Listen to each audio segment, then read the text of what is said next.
Tara na sa Pulilan, Bulacan. ¡Viva San Isidro! ¡Arriba! Pulilan! Bakit tuwing Mayo sa Pulilan, lumuluhod ang mga kalabaw sa harap ng simbahan? Tara, alamin natin. Unahin natin ang lugar na sentro ng agrikultura at pagtutulungan sa Pulilan, ang Pulong Kabiyawan. Ang Kabiyawan ay hango sa salitang biyaya dahil sa saganang ani at matabang lupa. Makikita natin ang isang lumang bahay na puno ng kasaysayan. Dito, nagtitipon-tipon noon ng mga magsasaka at leader ng barangay para pag-usapan ang ani at kinabukasan ng komunidad. Bukod sa kasaysayan, kilala rin ang Pulilan sa sining at talento ng mga lokal. Mula sa tradisyonal na handicraft hanggang sa makukulay na dekorasyon sa pista. Kitang-kita ang pagiging malikhain at mapanlikha ng mga taga-Pulilan.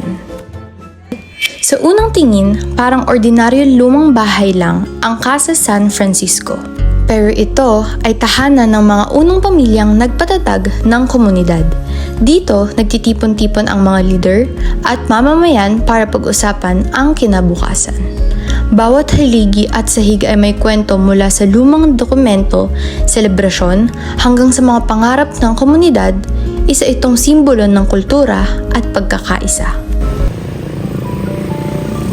Alam niyo ba, itinayo ang simbahan na ito noong 1749 at muling ginawang matibay na bato ni Padre Juan Rico. Sa kabila ng 2 lindol, muling itinayo ni Padre Miguel de Celis naman ang simbahan. Ngayon, makikita natin ang neoklasikong harapan, matibay na pader at kampanaryo. Tuwing 14 at 15 ng Mayo, dumarayo rito ang mga libo-libong deboto at magsasaka para sa Pulilan Kneeling Carabao Festival, kung saan lumuluhod ang mga kalabaw bilang pasasalamat sa masaganang ani. At iyan ang kwento ng Pulilan, isang lugar ng kasaysayan, kultura, sining at panata sa masaganang ani.